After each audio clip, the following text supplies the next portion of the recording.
Om Shri Gurubhyo Namaha Harihi Om Ramaya Ramabhadraya Chandraya Vedhase Raghunathaya Nathaya Sitaya Pataye Namaha Kujantam Rama Rameti Madhuram Madhuraksharam Aruhya Kavita Shakham Vande Valmiki Kokilam hiraṇyagarbhaḥ śiśiraḥ tapanō bhāskarō raviḥ agnigarbhō'ditēḥ putraḥ śaṅkhaḥ śiśiranāśanaḥ. Hṛdayam. This name we have seen. See, the word means creator. There is a creation around us, and so it presupposes a creator.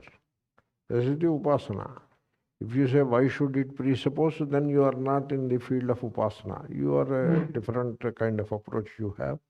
That is fine. But in case you want to pursue upasana, what is upasana? Take the focus of attention away from the worldliness and focus it on the higher reality. That is the upasana. And so you look at the creation and then think of the creator. That is the upasana. Look at the creation and get ensnared in the creation itself. That is bondage. That is how it is understood. Very simple. So it is like a devotee went to a Mahatma and gave him a bouquet of flowers. And now the Mahatma was looking at the flowers. They were so beautiful. And so he is looking at the flowers. And this devotee waited and waited, but the Mahatma is looking at the flowers only. Then the devotee says, Mahatma ji, I made a mistake in bringing the flowers. Because you are not looking at me, you are looking at the bouquet. Then he pushed the thing aside and looked at him. Okay, now you tell. Ayyo, Mahatma ji, what is this? I brought a bouquet of flowers to you with love and you put it aside. Okay. Then Therefore, when you look at the flowers, you think of the plant. And when you think of the plant, you think of the earth. And then you think of the creation. And then you think of the creator. That is upasana. So, upa-asana, literally it means make the mind sit. Asana is sit close to God. So hiraṇyagarbhaḥ is the name of the creator. Now here is a question. The creator, is it a person or is it a power? That is the question. And in philosophy and in science, it is not a person, it's a power. So if you look at the Big Bang theory, so the origin of this universe is described in vivid detail, in whatever detail is possible. And so it is described as a ball of infinite power. That is power only. A ball of infinite density, infinite high temperature, some millions of temperature to high temperature, and energy, power, not the way we know it. So that is the ball.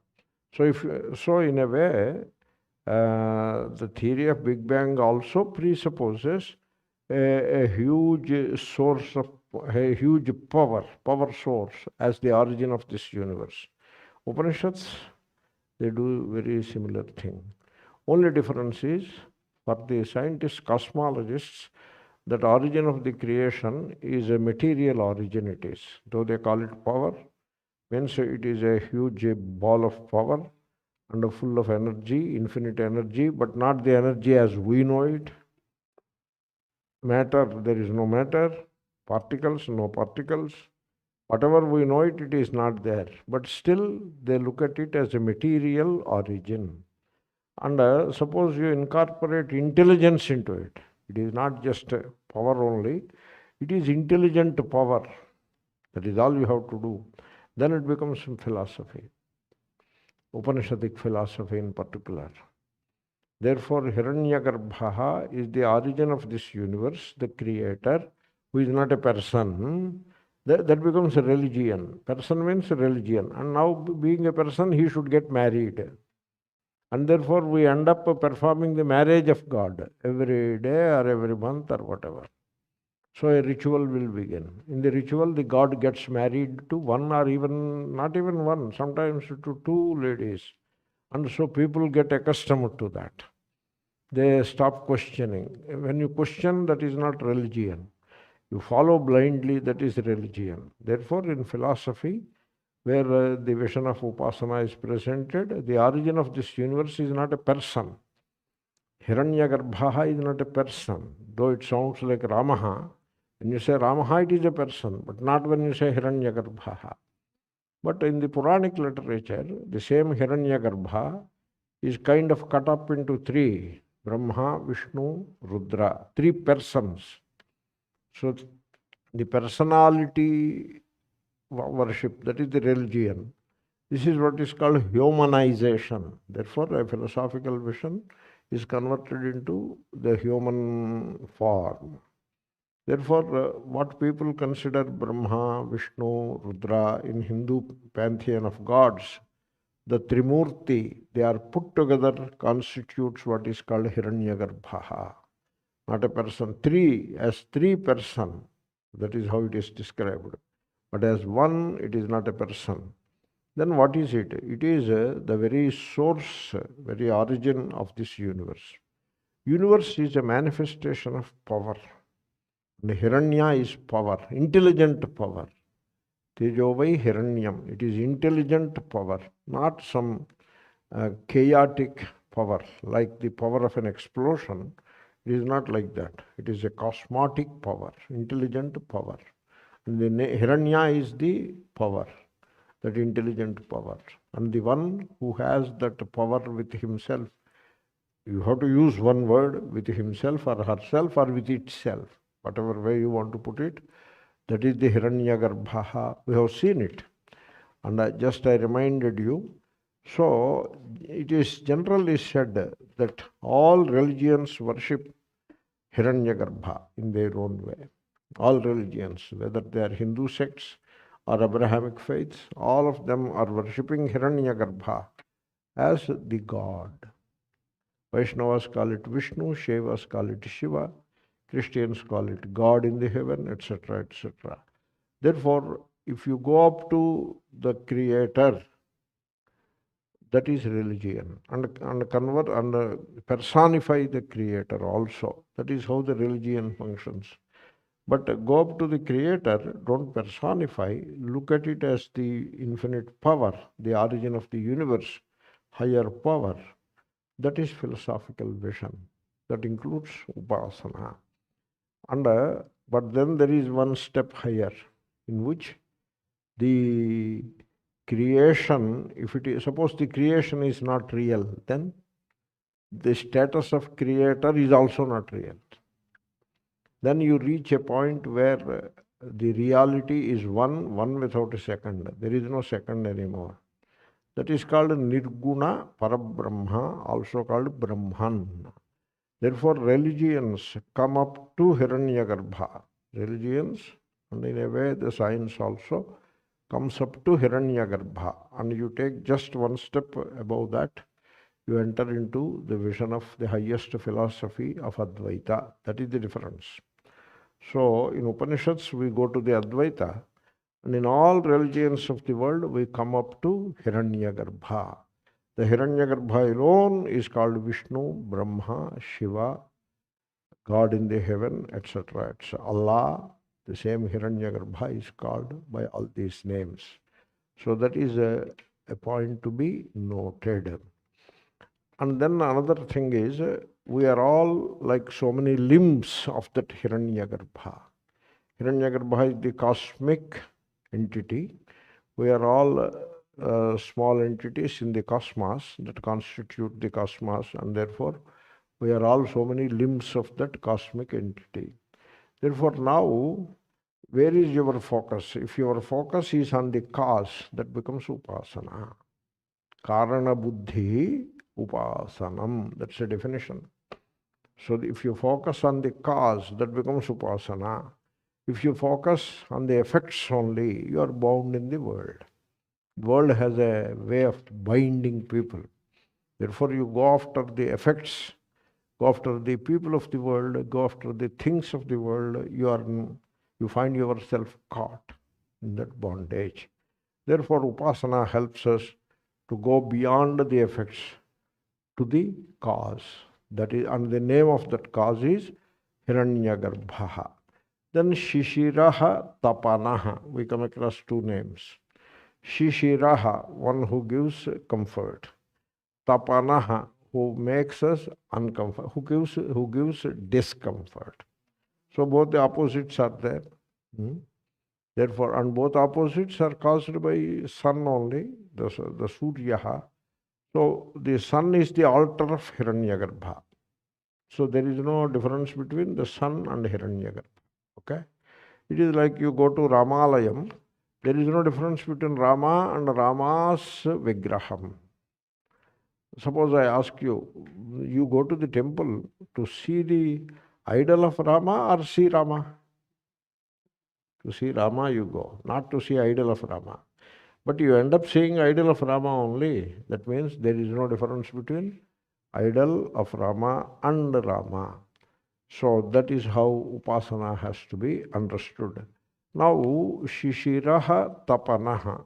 So sun is in the place of the idol. Sun is the idol, not man-made. It is an aspect of that infinite power. And therefore, we look at the sun as God. Not as the sun God separate from the hiraṇyagarbhaḥ, not that way. That is again sun worship, that is different. We have seen that. Therefore, the God in the altar of the sun is blessing us. Sometimes that blessing could be painful also. Like children find parents sometimes very problematic, and most of the time very blessing, but at least on and off very problematic. The same parents. Similarly, the same sun gives us everything, gives us comfort in winter, then in summer makes us suffer, gives acute discomfort also.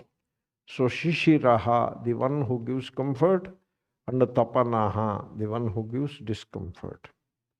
So that means what? Comfort is divine, discomfort is also divine at the physical level. At the mental level, pleasure is divine, and the pain is also suffering. Pain is physical, suffering is mental, suffering is also divine. So the idea is you don't seek one and not the other. Don't fall into that trap. I want only comfort. I don't want any discomfort whatsoever. If that is the attitude, you are likely to become sick.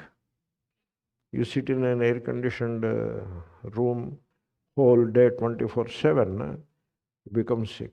Because air-conditioned room 24/7 is no good. Do you know in air conditioners, they recirculate the air, at least part of it. I think they recirculate 70% of it, only 30% is fresh air is infused. Therefore, it is advised that people who work under air, in India, they work in air-conditioned in a place whole day. It is advised occasionally you go out and have some fresh air. Therefore, the idea is you want only comfort and no discomfort. That is not a good formula. It is a formula for disaster. You should face both, some comfort and some discomfort. You go to gym, is it comfort or discomfort? At least feels like discomfort, but you accept it and then endure it, then it becomes comfort.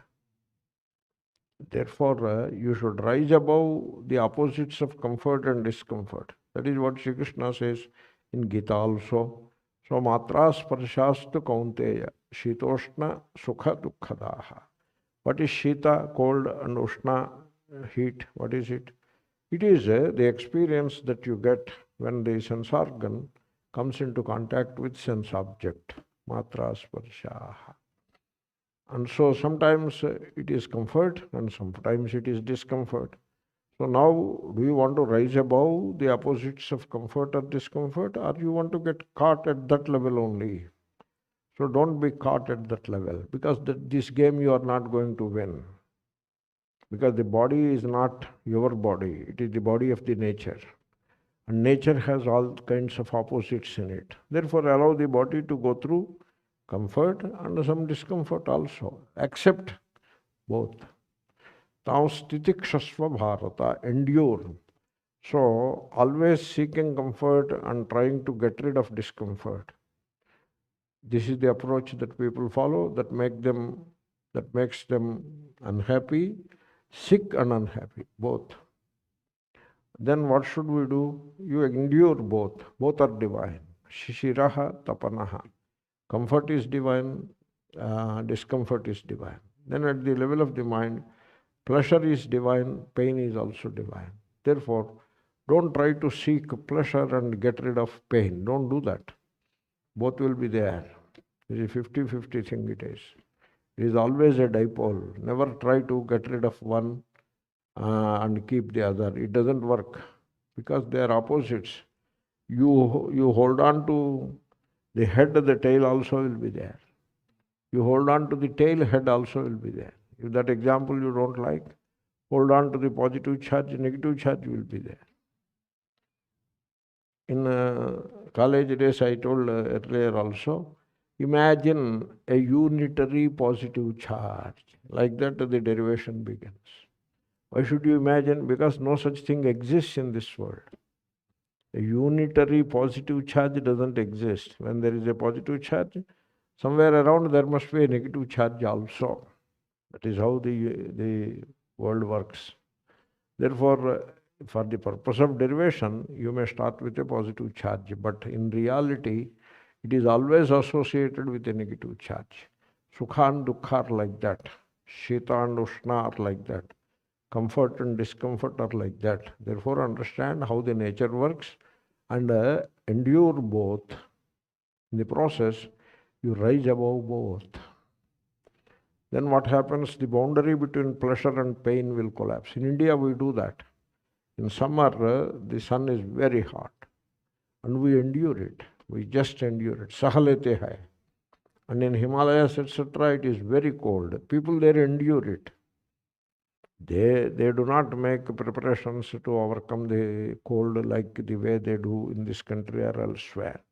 Like there is no central air conditioning, there is no central heating system. Okay? In summer, we endure heat, and in winter, we endure the cold to an extent. A little or more. We endure. And in doing so, we become free from both. That's why we are not afraid of coming to Pennsylvania, not afraid of winter as such as much, and going to India, not afraid of summer as much. Age makes a little difference, but more or less. Okay, more or less. Therefore, you rise above the opposites. And in India, like in a city like Hyderabad, when it is a big rain, everything comes to a standstill. All roads are blocked, no traffic moves, nothing works, and power outage will be there, and you will be waiting for the rain to stop. And then after a few hours, the power will come back. We accept all those things in a very routine way. We are not disturbed. Whereas people who come from here to America, for them internet is like oxygen. They can live without oxygen, but they cannot live without Wi-Fi. Wi-Fi is superior to, we can manage with carbon dioxide and live without oxygen, but we cannot live without Wi-Fi. But then you have to live without Wi-Fi. Okay? So these opposites. And that is the message coming from those two names, śiśiraḥ, tapanō. I have said enough about it. So the only point is, suffering is divine as much as enjoyment is divine. Comfort is divine as much as discomfort is divine. Why Pennsylvania is so cold? Because of the sun. Why Phoenix is so comfortable? Because of the sun again. śiśiraḥ, tapanō. Ahaskaraha, very simple. These names repeat. This is upasana. This is not a physics text, In the upasana, you repeat a few names. Ahaskaraha, our life. What is your life? You take your life as the waking state. Waking state is the life. You do not count sleep at all as anything meaningful. Without sleep, there is no waking state left. People will go crazy without sleep. Sleep is so important. And all the energy that you expend during the waking state has its origin in the sleep only. You derive that energy in the sleep. Sleep is like dynamo, like charging. That is, during the sleep, you get charged. The physiology gets charged with energy during sleep. And you wake up and start expending all that energy. Without sleep, people will go crazy. They go sick. They become sick. Therefore, life is not just a waking state only. It includes a sleep state also. But people give extraordinary importance to waking state. And this name, Ahaskaraha, came from that attitude. I suggest you give altogether more importance to waking state. That is what I suggest to you. You should be agreeing to it. I met a businessman. His complaint is he pays rent for 24 hours. He takes a place for rent, He pays rent for 24 hours, pays rent for 24 hours. But the business establishment works for only 12 hours or 14 hours. So the rent paid for 10 hours is a waste. Then I asked, what about your sleep state? You seem to spend at least 6 to 8 hours in a sleep. Is that also a waste? Yes, he is a waste. Whenever you don't do business, that is waste. So this is the attitude of people. So that's why they are not able to sleep also. If that attitude catches up with you, you will not be able to free the mind from the activities of the world. Then the mind becomes like screwed, that alarm timepiece which is winded, and it refuses to unwind, and now you don't get sleep. Or even if you sleep, it will be a fitful sleep. Anyway, the point is people give altogether much importance to waking state, and the waking state is made possible by the Lord, the Sun, Ahaskaraha. But the one who makes a waking state possible is also the one who makes a sleep state possible. But here, the name is Ahaskaraha. One aspect of the God is highlighted, Ahaskaraha. Then raviḥ, Rava is sound. Raviḥ means the sun is associated with sound. Sunrise versus moonrise, you see. Moonrise is such a cool, quiet thing that you don't even know that moon has come. Just now coming to the class, I saw moonrise. Moon is rising in the sky. Nobody pays attention to the rising of the moon. Even birds and animals do not care for the moonrise. They don't respond. Whereas if it is the sunrise, humans, animals and birds, they all wake up with a lot of fanfare. And that is the Rava sound. The birds make terrific sound, very, very unique sounds they make. All the birds participate in this Rava. Where I live, there is a set of woods, a small piece of woods nearby, very close by. Through the window you can see that. And the woods, morning at 5 o'clock if I wake up, and then sit at the window and be meditative, you hear the sounds of the birds. Do it sometimes. You will know it. Like a crow makes a caw in this direction, then suddenly from the other direction, most unexpected sound, very unusual sound to which we are not accustomed, it comes. And in the other direction, some other sound comes. The birds sound. And when you pay attention to all of those sounds, you will understand how many how many kinds of sounds are there at that time. And all those birds are expressing their joy of the impending sunrise. Joy to impending sunrise. Sun is about to come. And so they are all welcoming the sun in their own way. Humans are no different. Humans also welcome the sun. Not all, except those nishacharas. Means they are active during night only. They are sleeping during the daytime. They are a different tribe. They are not the human beings. They are night beings. You have to say something like that. So for them the day begins midnight at 12. That is when the day begins. And it continues so into the night. And then the night begins early morning 4 or 5. The night begins and it will continue up to afternoon 1, 2. So they get jet lagged even without ever stepping out of the home. Therefore, they are the nishacharas, naktanjaraha. So the night people they are. Except them, all people are day people, and they wake up as the sun is about to come. Before the sunrise or a little after the sunrise or during the sunrise, during that small period of an hour associated with sunrise, they wake up and start making the sounds. That's why it is indeed in the fitness of things to describe the sun as the one who is associated with sounds, raviḥ.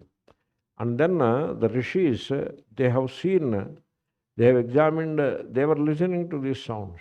That is what a rishi is. A meditator is one who is aware of the sounds around. Just be aware of the sounds. There is no choice. You don't have any choice about those sounds. Suppose you put the tape recorder on and then meditate. That is not the meditation which I am talking about. There you have exercised your choice and put on a CD where Om or something is coming and that sound you hear that. That is your choice. Your choice is not the point here. You better give up your choice. Don't have any choice about it. Just sit 15 minutes or even 10 minutes and be aware of the sounds, early morning sounds. That becomes a meditation. Great meditation. You are aware, because your choice is not there. That is something, when your choice is not there, when you are not exercising your will, then whose will is getting exercised now? The will of the higher power is on display. The moment you dismiss the personal will, the so-called personal will, the will of the higher power, it operates. And under the guidance of that will, all the birds will be making very unusual, unique sounds, and you become aware of that. And your being aware also is not your personal will. There is no will in that also. There is a name for it. It is called choiceless awareness. Philosophers love it. Choiceless awareness is meditation. There is nothing more to meditation than that. Just be aware in a choiceless way. You don't have any choice. Just be aware. Now you are sitting and listening to Vedanta class that comes under the category of choiceless awareness, because you don't have any choice of what you are listening to. That's why Shrotavyaha. There is no choice. Your choice is not there. That is the beauty of it. Suppose you read a good book and start reading. You are not thinking now. The author is thinking on your behalf. And you follow the thought process of the author. That is what is called surrendering the personal will. That becomes upasana. That is the upasana we are talking about. Bhāskarō raviḥ. Then the rishis, they were listening to these sounds at the time of sunrise, just before the sunrise. They were listening to these sounds and they discovered the sound Om in those sounds. The common sound Om is the underlying current or underlying sound of all the sounds that are made by the birds. That is the sound. Or put together all those sounds of the early morning, what you hear, add the sound of the breeze also. and all of that comes together to make the sound Om. And Om is nature's sound. And it is cosmic sound because the Upanishad says the sun rises with the sound Om. Do you know this? You may notice it and get an idea of it. The sound of the sun. The sun must be making a lot of sound. Suppose there is a bonfire. It will make sound. Some sound will be there. Bonfire sound will be there. Then what could be the sound of sun? But you cannot get hold of the sound of sun because you cannot go anywhere near the sun. But still, they have sent a few vehicles as close to the sun as possible. So there are at a certain distance, like 1,000,000 miles away from the sun. So NASA has put one vehicle. And India has sent a vehicle recently. It is still traveling. It will take 3 months to reach that point. They call it some Lagrange point or whatever. So India is the second country after NASA, probably second or third, maybe second, to put a module in that place, and that is turned towards the sun. And whatever light comes from the sun gets examined by the instruments inside. And obviously the module is covered by thermal resistant substance, heat resistant substance, like the substance which can withstand 2500 degrees centigrade. That kind of a substance. There are substances like that. So nanocarbon, this and that. So they provide that covering and put instruments inside.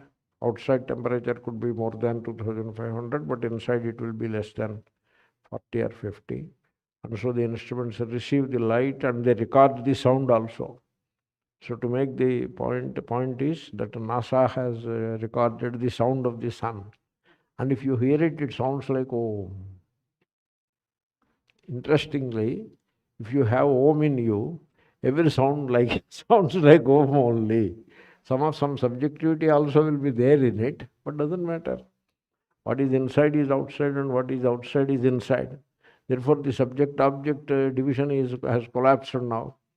Therefore, you need not even call it a subjective sound, because what is subjective is objective and vice versa.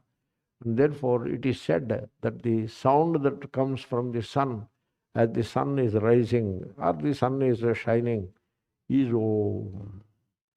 That's why sun is called raviḥ. Okay?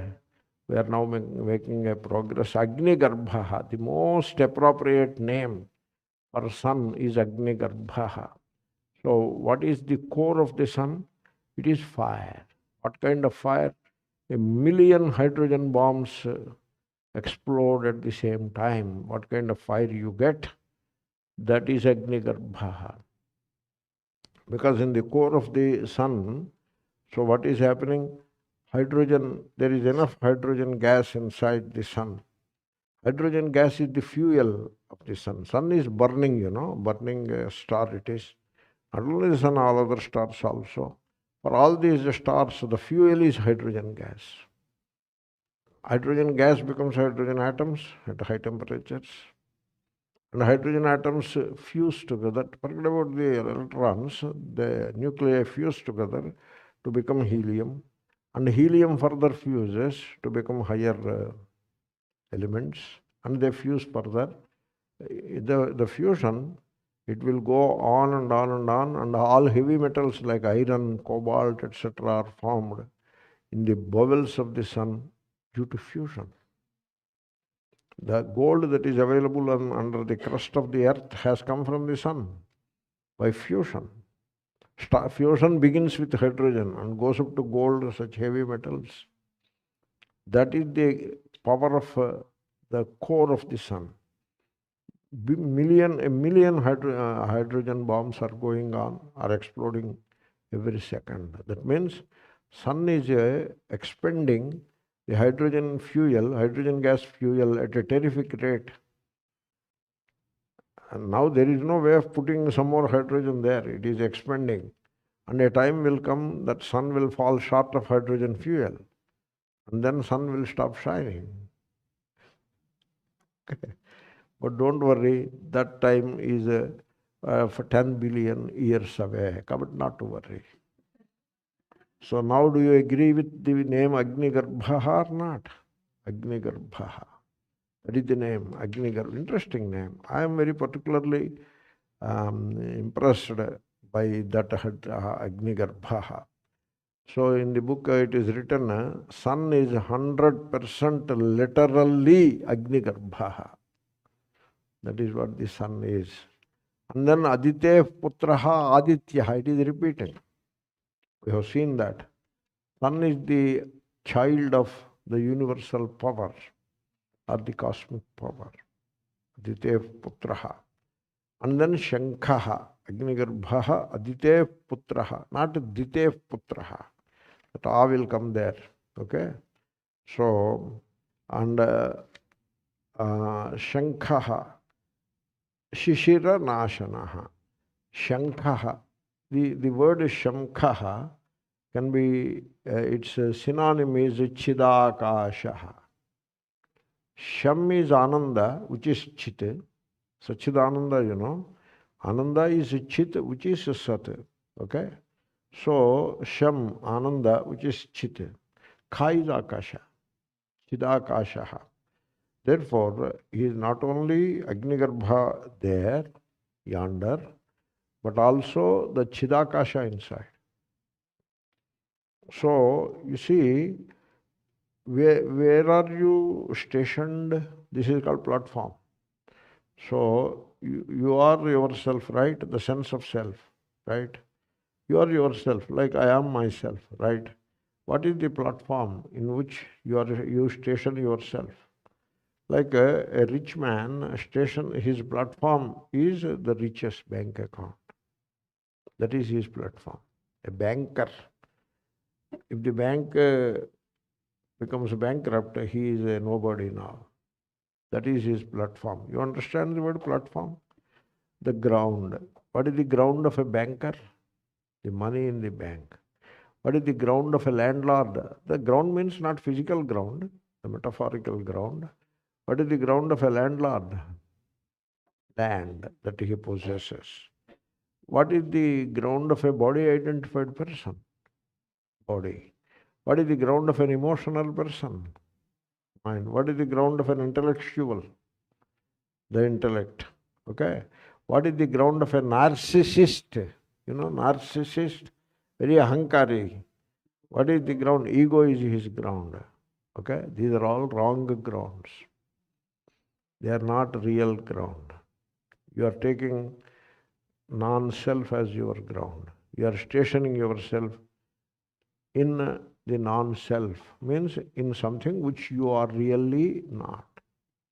This is how you create enormous trouble for yourself. This is called self-identification. Before you identify, you have to check whether it is the real self or not. You cannot identify with anything and everything. So you have to examine this identification. Suppose the water is flowing in the river. It is neither mine nor me. I have a kamandalu, a vessel, and take water into that vessel. Now it is mine. Before that, it is neither mine nor me. In the vessel, it is mine, and I drink it, it is me. So there must be something wrong with all that, you know. Therefore, before identifying, you have to think about it. This is not body really, it is food body. It is food body consisting of nearly 2/3 of water. Did you ever pay attention to this coincidence? It may be coincidence or it may be the design of the higher power. Namely, the body is 2/3 water and the earth is 2/3 water too. Okay, why there is life on earth? Because it is 2/3 water. Why there is no life on moon? There is a lot of water on moon, but it is not 2/3 water. This is why this is. Somebody may write to NASA, I don't know. So it must be 2/3 water. Then only there can be life the way we know it. Okay. Therefore, So, what is your platform in life? So, it should not be any of these. Then what is the platform? That awareness is my platform. That is where I position myself, in that awareness. The knowing element in me, that is myself. And you position yourself as the knowing element, in the knowing element, as the knowing element, or as the knowingness. In doing so, you discover infinite bliss in yourself. That is called Ananda. Therefore, in that space of Ananda, that is divinity. You are the divinity. The bliss, the space of bliss. The space is figurative, metaphorically used as space. Therefore, in that space, you are the divinity. You come out of that space. You not come out. You drop away from that space. So you fall down from that space into ego or intellect or emotional mind or physical body or even sense organs or organs of action or the worldly things. You are bound, and you are bound to suffer also. Therefore, you have to place yourself in that position which is your true self, and that is the awareness. And so that is the divinity. And the name of that divinity is śaṅkhaḥ. Sham, Ananda, Kha, space, Anandakasha. But it is not called Anandakasha, it is called Chidakasha. Okay, because Chit is Ananda. That is the divinity in you.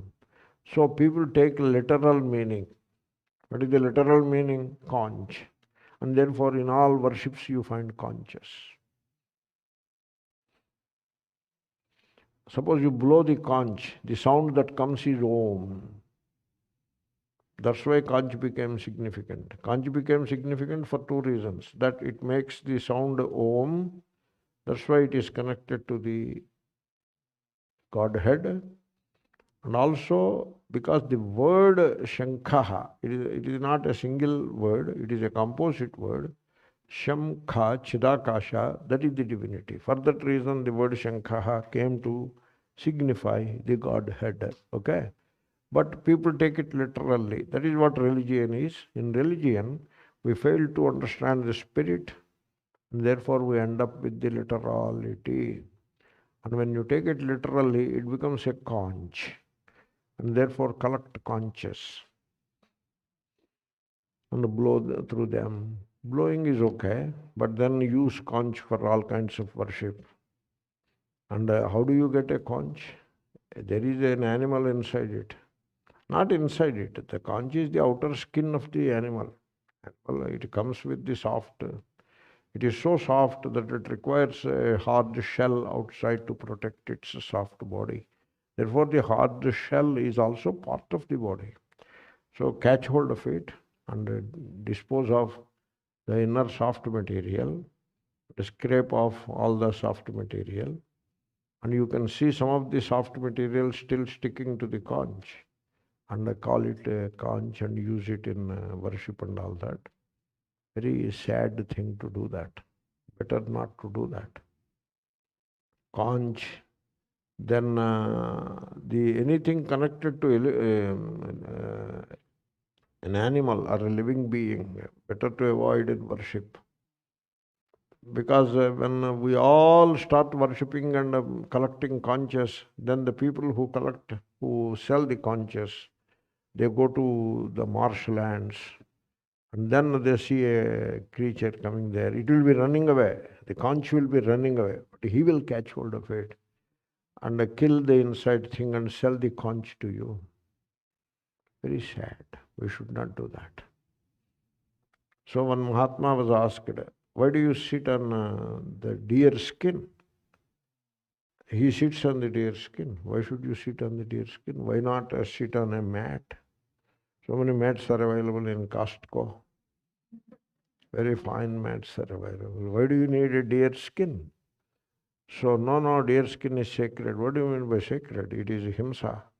No, the deer is not killed. It died by itself, therefore we got it. You see, a deer or a tiger, they sit on the tiger skin also. When they die, you will not be around. In fact, nobody will be around. They die somewhere in the wild, in the wilderness. And a deer will die when you are around. The chance of a deer dying when somebody is around is 0.001%. The chance of a tiger meeting death or getting killed or just dies away of age or whatever. Tiger dies of old age or some other way also it can die. And when it is dying or when it falls dead, the chance of a human being to be around is almost nil. And therefore, this assumption that the deer dead and then the hide is harvested, it is a false assumption. These people go there, poachers go there, kill the deer, kill the tiger, and kill the elephant, and bring the hides of a tiger and deer, and the ivory of the elephant, the tusk, they extract it and bring it, and sell it. And people use it. So they encourage. So we should avoid all those things. So that meaning, conch meaning should not be given. śaṅkhaḥ. That is a passing reference, I mentioned it. Then śiśiranāśanaḥ. Śiśira is cold, one who eliminates cold. Cold is painful. What about heat? Heat is also painful. But heat is not removed by sun. In fact, sun produces heat, you know. He eliminates the cold. So śiśiranāśanaḥ. Cold stands for stupor. You know, torpor or stupor, you know. Jadatvam. Means you are not active. In tamoguna. Tamasic nature. People are very tamasic. They won't get up. They'll be sitting in a lazy boy sofa. The name itself is like that, you know. So they will be sitting, they are very tamasic, means very lazy and inert. Physically lazy and mentally inert. That is the tamoguna. They don't think, they cannot think. When you are so dull, you will not be able to think also. You go and take a shower, then you will be able to think. Body will become agile and mind becomes alert. So when body becomes agile and mind starts thinking, that is called rajoguna. And mind becomes quiet, passes through the movement and then becomes quiet. Body remains agile. So overall the person becomes alert. That is called sattva guna. Therefore śiśira stands for tamoguna. And when the sun comes, the tamoguna is eliminated. So the body becomes more alert, more agile. When the sun rises, you get up and become agile. And then mind becomes alert. That is also because of the sunlight, the sun coming. Therefore, that's why sun is called śiśiranāśanaḥ. Suppose a person is sick for whatever reason, anybody, older, younger, middle-aged, it is advised in the morning you get up. Don't lie down in the morning. A sick person, young people do that. Leave them alone. They will come to it in their time. Okay? The sick person, he is not supposed to sleep at that time. He has to wake up. He could sleep up to 4:30. That itself is great. A sick man, because the sickness becomes very acute during the night.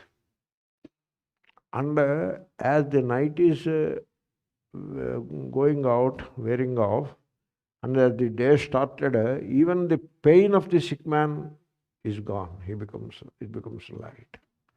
Right? That experience, everybody has it. Therefore, the pain is very acute during the night. Midnight, 1 o'clock, 2 o'clock, the pain is unbearable. And the first thought that comes to the sick man's mind is, when it will become day? As if just becoming day is enough to take away the suffering and pain. It is true. Therefore, the sick person is advised, when it is time to get up morning 5:36, please get up. Don't go on lying like that. Get up. Take bath if you can, or at least wash the face with water. Even if that is not possible, take a wet mop and clean yourself as well as you can, and then change the clothes, put fresh clothes. And the bed sheet also better change, put a fresh bed sheet. And then you see the sun rising, you get up from the bed, walk slowly to the window and look at the rising sun and say a prayer. The right kind of prayer, Gayatri Mantra.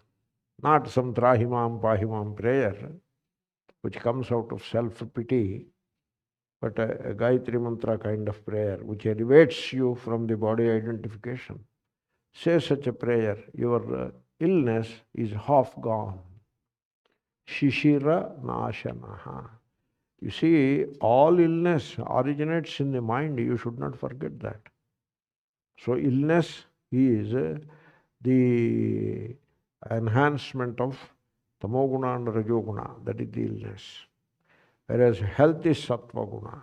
Therefore, you get up from the bed and make yourself as clean as possible and stand before the rising sun and say a good prayer.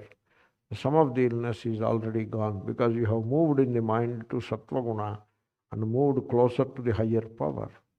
Therefore, this baggage becomes less painful, and that starts the day on a good note. A sick person is supposed to do that. That is the power of upasana. This is all upasana. So I am not teaching any science or any such thing. I am not teaching sociology or moral class or any such thing. I am teaching upasana, how to worship mentally the God in the form of the rising sun. That is the topic. And therefore, śiśiranāśanaḥ. One verse is complete. I have to catch my breath.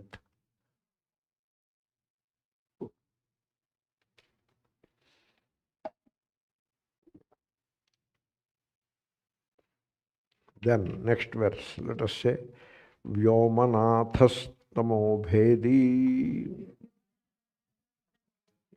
ṛgyajuḥsāma-pāragaḥ ghanāvṛṣṭirapāṃ mitraḥ vindhyavīthī plavaṅgamaḥ. So before I take up vyōmanātha, even in the case of śiśiranāśanaḥ itself, it may not be the physical sickness. Suppose you are down, mentally down. You feel that you are burdened by the events of life, etc. So what all you have to do is get up early in the morning and shake off the feeling of helplessness, to take a shower if you can, and stand before the sun and absorb the sunlight into yourself. The body and mind all together. You absorb the sunlight, expose yourself to the light of the mild light, very comforting light of, soothing light of the rising sun. śiśiranāśanaḥ. And absorb the sunlight. Light is energy. So you have that. You should have that upasana in you, and absorb that sunlight, and then face the life with courage. And whatever obstacles are there, you face them. Take it as a challenge. There is the power, higher power to back you. With confidence, you go into the world and face the challenges of life. So, that is the spirit. And that spirit you get from the upasana of the sun. Suppose parents also should understand that they should encourage the youngsters to face the challenges of life.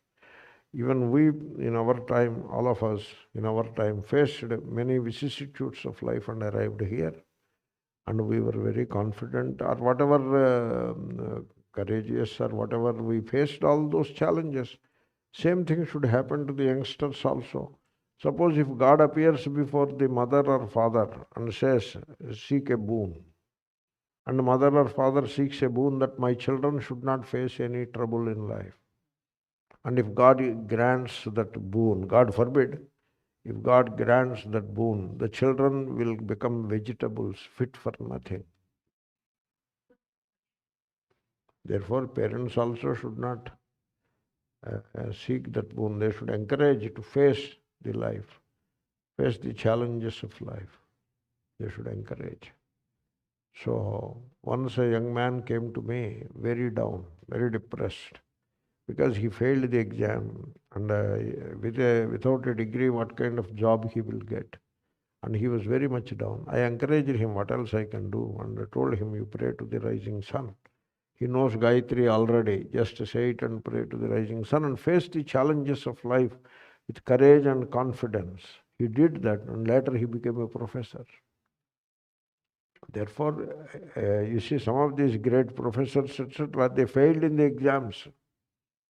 In their high school, college days, they failed in the exam.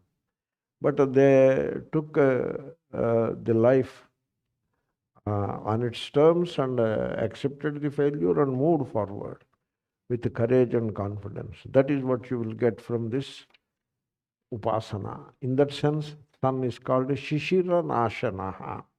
Then vyōmanātha. Atha is the boss, the master of the sky. Vyoma, sky, not the deep space. Deep space, there are stars bigger than the sun. Sun is a medium-sized star.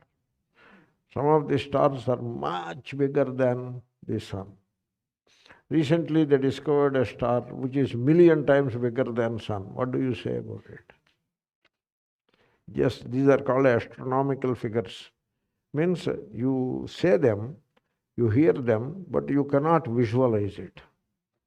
So, therefore, sun is the boss of the space the way we know it. Vyōmanātha. Vyoma is the sky. So, the sky or the space that is very much familiar to us, or we are familiar with that space. In that space, you have planets and satellites also. Moon is a satellite. Moon is not a planet. And all these heavenly bodies, they are opaque. They do not shine. Only the stars are luminous. All other bodies are opaque. All the planets, Jupiter, Saturn, all are opaque. And the moon is also opaque. Earth is also opaque. And they shine because of the sun. And the sun is the master of the sky, or the space in which you find all these planets and all that. Therefore, not only the light, the heat that you find in the planets is coming from the sun. You see, why it is asked, the question is asked, why the universe is not frozen? It can freeze, it is not freezing. It has a cycle where it becomes cold and then it becomes hot again, and so cycle goes on. The universe as we know it is not frozen. Why? Because they are burning, the bonfires are burning, and the bonfires are the stars. And sun is the nearest star to us, 8 minutes away. And therefore, sun is, as far as our space is concerned, sun is the boss, vyōmanātha. And he gives light and energy to all these heavenly bodies, etc. You see, in the Upanishads, they described the creation. This is called cosmogony. That is the word, cosmogony. So, that higher power, that intelligent power, infinite power, intelligent, called Ishvara. And from that first arose space. So that is how it is described. Taittiriya Upanishad, tasmādva etasmād atmana ākāṣas sambhūtaha, the space. Time also. Space goes with time. And when the space came, when it is time for creation, therefore there is time. So when there is time and space, okay? And from space everything came.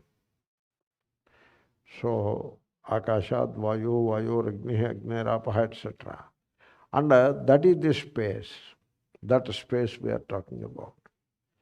So in a way it is the gravitational power. That is the space. Space is gravitational power, So therefore from that space, that cosmic space, originated the entire universe. And God is the master of that cosmic space, the originator of that cosmic space. No surprise, God is called vyōmanātha. And of course, the sun is the altar of that Ishvara. vyōmanātha-stamōbhēdī, this is repeated. One who dispels darkness. Darkness is of two kinds. Again, I remind you, I said it earlier. The outer darkness is obviously dispelled by the sun only, by Ishvara in the form of the sun. What about the inner darkness? People pay attention to the outer darkness. They don't like outer darkness. Sometimes they are afraid also. And they put so many bulbs and put them all on. For one switch, generally in India, one switch, one bulb.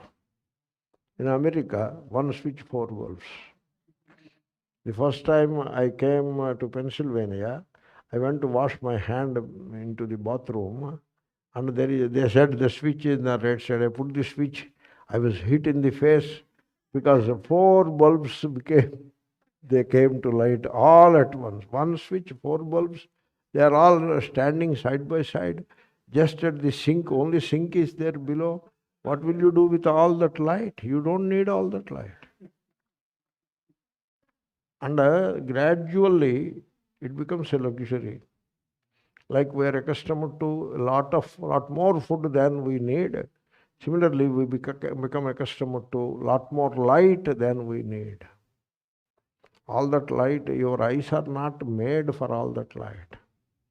No surprise, from the childhood we start wearing glasses.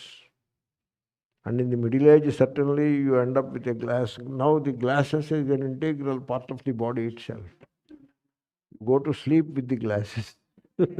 Like that it becomes, because you don't need all that light. In fact, you learn to sit in mild light. That is meditation. Why meditation in semi-darkness? Because the light is a distraction. Like sound is a distraction. Suppose somebody is making a sound while a lecture is going on. It becomes a distraction. Similarly, light is a distraction. Therefore, if you want to meditate, you have to put off the light.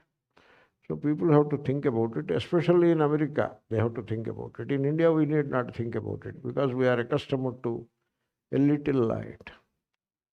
Not much. One switch, one bulb, and it is some simple light. Earlier, our light was red in color. Red light it was. Less white and more red. But now, due to our Prime Minister, LED bulbs have come. Otherwise, we were having those filament bulbs which give more red light than white light and give a lot of heat also at the same time. Now LED bulbs have come. The heat is gone. The red light is also gone. White light is there, which is very good. And so a little white light is all that we need. We don't need such enormous light that makes the eyes uncomfortable. So much of light is uncomfortable. So put 20 lights and put one switch. Put the switch on, 20 lights will come. That becomes a luxury. So especially when you go in the night outside, so this gas station will have very highly brilliant lights, so many of them. And midnight, 2 o'clock or 3 o'clock, nobody goes there for gas. Nobody is there. No human being is around. Why all those lights? I don't understand. So anyway, it is a land of plenty and plenty light also. Therefore, so why the light, the outer light? The point that I was trying to make is, we are very anxious to get rid of the outer darkness by putting more light than necessary. We overdo it because somehow we are afraid of outer darkness, or if not afraid, at least uncomfortable with outer darkness. But what about the inner darkness? You show me a person who is very uncomfortable with that inner darkness, ajnana, I will show you a person who is liberated in this life now and here. People are not uncomfortable with ajnana, ignorance. In fact, they are very comfortable with ignorance. because they proudly declare, our Guru knows. You see, you do not know, and you believe that your Guru knows, and the Guru knows, he doesn't know what is that. But he says Guru knows. You do not know. How do you know that Guru knows? There is no way, It is not possible, When you do not know, assuming that your Guru knows is a belief, it is not knowledge. Our Guru knows is a belief, it is not knowledge. Therefore, our Guru knows. We don't know, we need not know, we will know, which is all same. Don't know, we did not know, we will know, all are same only. That you are ignorant. But Guru knows, that is fanaticism. Because without knowing something, you believe it. You see, what is a belief? You don't know, and you don't want to know, and then you want to believe it. So this is how it goes on. That inner darkness, when you feel the pinch of that inner darkness, then you are a jignasu and you become jnani soon. That is not far away. People do not feel the pinch of inner darkness, ajnana. They are very comfortable with ajnana. They like the ajnana very much. And they believe that somebody else knows and that is good enough. Guru knows, why should I know? Then what will you do? I will follow. Guru knows, I will follow. It is like GPS knows where I have to go. GPS knows everything. And what you do, I follow. It says turn right, you turn right. Then it says turn left, you turn left. Then it says right, there is no right. Now you don't know what to do. You are lost. That is how it happens. Suppose the Guru case also it happens. The Guru vanishes. He leaves India. There are a few criminal cases in India registered against the Guru runs away. Then all the Sishyas are in wilderness. They are all, they are totally at a loss. They don't know what to do. Because the Guru has vanished. He has gone to some other country. And he is not to be seen anywhere. Now all the Sishyas are in utter disarray. That is how it happens. So it is not about Guru, it is about you. You should feel that inner pain of holding on to ignorance. When you are very uncomfortable with ignorance, that is when the inner light starts shining. You should be like that. When we were studying mathematics, when we failed to answer a problem, we were very jittery, uncomfortable. And look around for the professor. Professor sees us and runs away because he doesn't want to deal with us. And then somehow catch hold of him. And we are not able to solve this. Or we ourselves will solve it. Or catch hold of somebody else, some colleague and friend, and solve it. Or at last catch hold of the professor and solve it. Then you are at peace. That is how a student functions. A student who is quite all right with his ignorance is not a student at all. Many students are quite all right. Before exams we will see. What you will see before exams? Nothing. You will not be able to see anything before exams. Therefore you end up with a C grade or a D grade. And therefore one who is very impatient with that inner ignorance, he is the jignasu. And so Bhagavan will help eliminate that inner darkness, tamōbhēdī. Then ṛgyajuḥsāma-pāragaḥ. That is another name, important name. So, para is the end portion. You take 3 Vedas, ṛgyajuḥsāma, 3 Vedas, not 4, 3. The 4th is an addendum. All miscellaneous things which did not fit into the 3 are collected together by a rishi called Atharvanaha. And that collection, the name, you can call it miscellany. You know what is miscellany?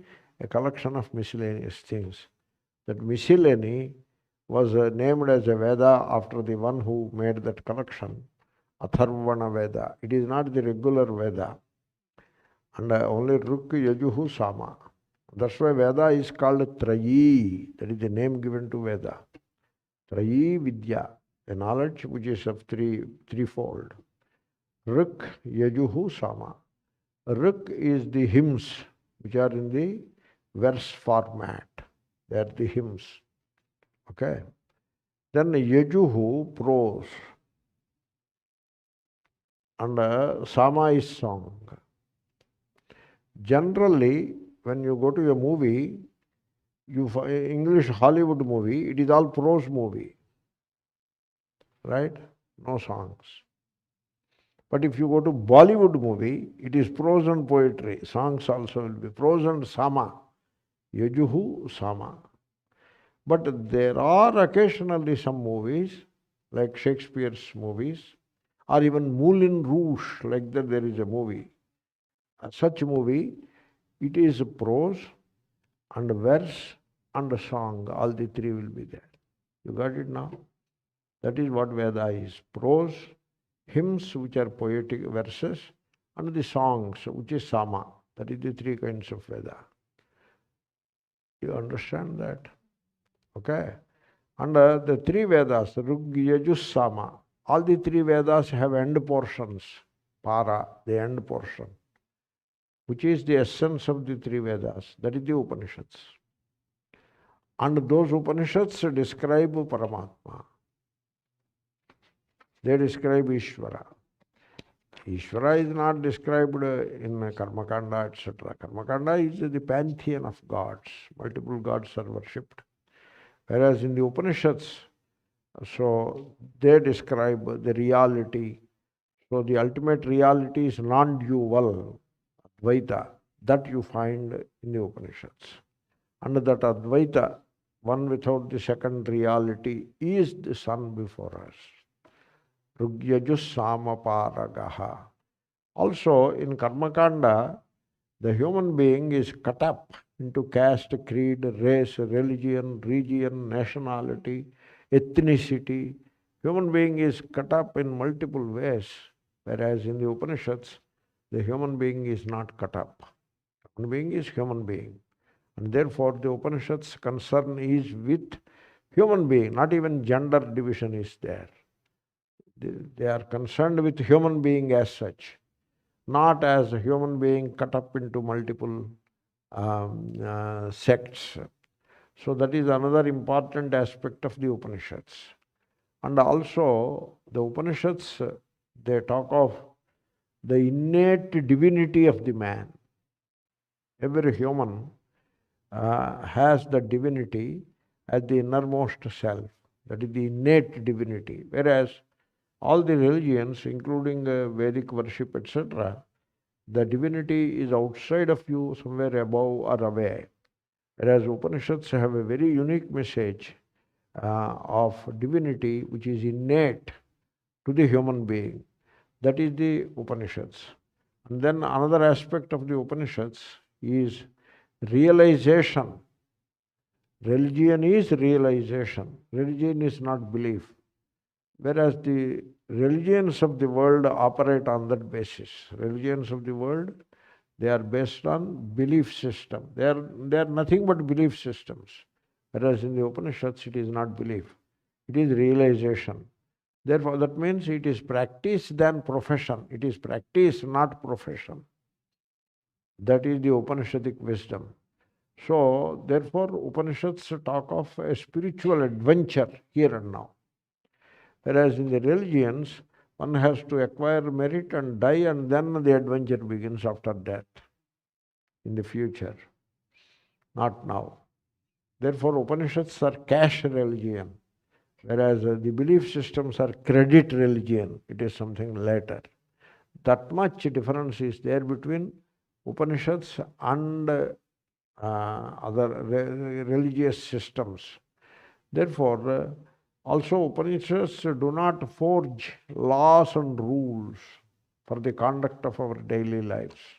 That means in the Upanishads you do not find any thou shalt do kind of laws or prohibitions or taboos. Thou shalt not do, that kind of language you don't find in the Upanishads. They do not forge any laws or code of conduct to lead our lives. That is done by the religious systems. So because the rules and laws that nourish one age, they become outdated, and they can choke a later age. That is the problem with the belief systems and the codes of rules and laws, codified rules and laws. That is not Upanishads. In Upanishad there are no rules, there are no laws, there are no codes, nothing of that kind. You live your life the way you like. Know yourself, your truth of yourself.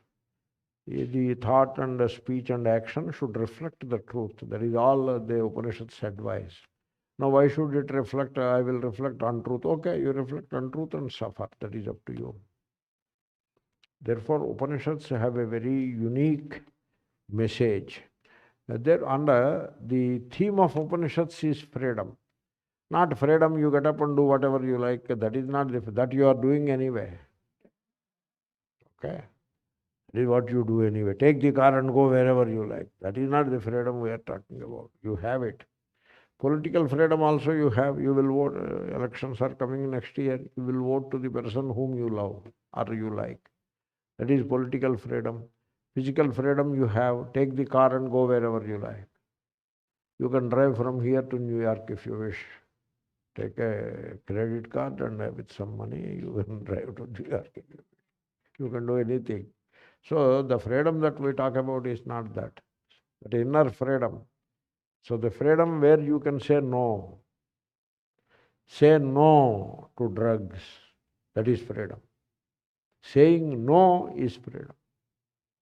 Because people cannot say no. The obese man cannot say no to the burger. He goes on putting calories into the system. He cannot say no. The day he knows how to say no to junk food, his ill health is gone the same day. The day you say no to the smoking is gone from the system and you become healthy. So what is freedom? Freedom is the ability to say no. That is the freedom. That is the Upanishadic, that Upanishads give you that freedom. That you say no, no to belief, no to dogma, no to hegemony, no to bondage, no to desires, no to fear. Neti neti iti atma. That is the message of the Upanishads. That is the freedom. Means the psychological freedom. You are free. Psychological freedom. Freedom from a few things that we say, freedom from fear, etc. That is a relative freedom. And also an absolute freedom. Not necessarily freedom from something or the other, but freedom in itself. I am what I am. That is the freedom. Not arrogance. Arrogance is not freedom. So that freedom is the message of the Upanishads. All of that, ṛgyajuḥsāma-pāragaḥ, all of that is divinity. What all I have described till now is the divinity. And that divinity is before you in the form of the solar hour. vyōmanātha-stamōbhēdī, ṛgyajuḥsāma-pāragaḥ. The next part we will see in tomorrow's class. Om Purnamadaഃ Purnamidam